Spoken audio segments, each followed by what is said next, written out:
Hi, my friends. Welcome back to my channel. If you're new here, go ahead and hit that bell and subscribe if you like podcasting content. So, welcome to my channel. We're going to be talking today about 3 common mistakes that podcasters often make. And I'm just going to say this up front. If you're a new podcaster and you're making these mistakes, don't worry. I've done it, still doing it sometimes. And so you're not by yourself. We have all been there.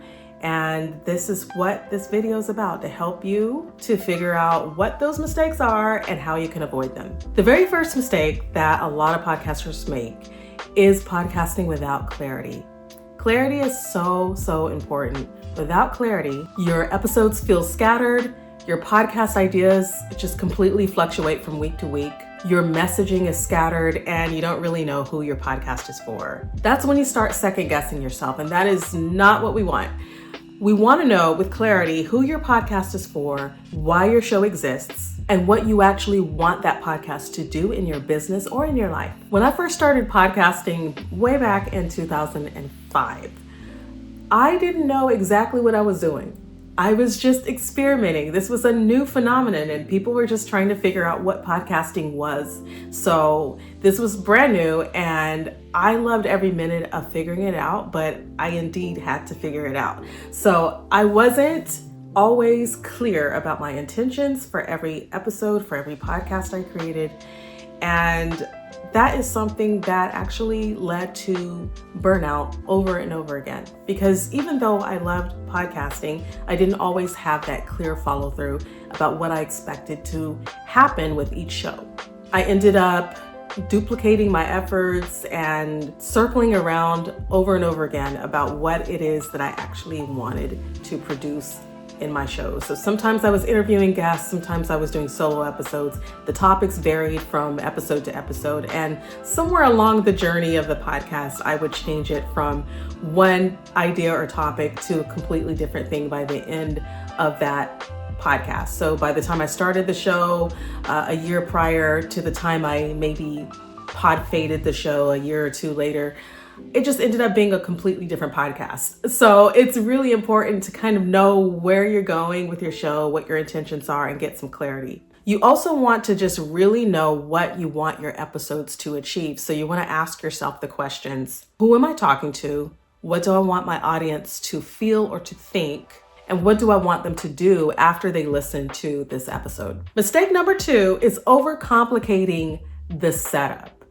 I'm going to be honest with you, my setup is really simple, and I've shown this on another video, but I just want to show you just so you have an idea of where I'm coming from. So here is my Blue Yeti microphone. It didn't cost much at all. I like to show this quite often because I just want to prove the fact that you don't need anything expensive to start your podcast. You really just need a simple setup. So this is my setup. And of course, this is set up by USB through my laptop. I do have a headset and I have a small box that absorbs some of my sound. And so you can get all of this on Amazon.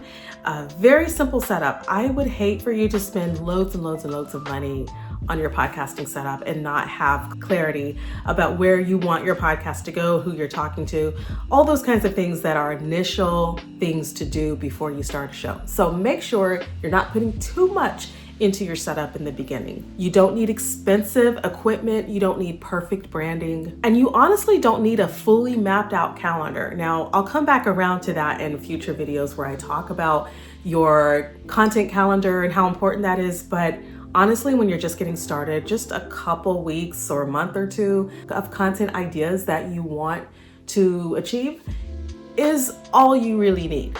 So that's my advice for you. Don't get too caught up on your equipment setup. One mic, one format, one realistic publishing schedule. That's really all you need. And mistake number 3, chasing those growth metrics instead of connection. Chasing those metrics can really drain you super fast. Now, we want to be aware of our podcast stats. So make sure you're on a hosting platform that allows you to periodically check your stats and make sure that you're okay with how many people are listening and where your growth can happen in your show. You want to be on the trajectory of growth. And so that's okay to check your stats. We want to do that. It's part of our business.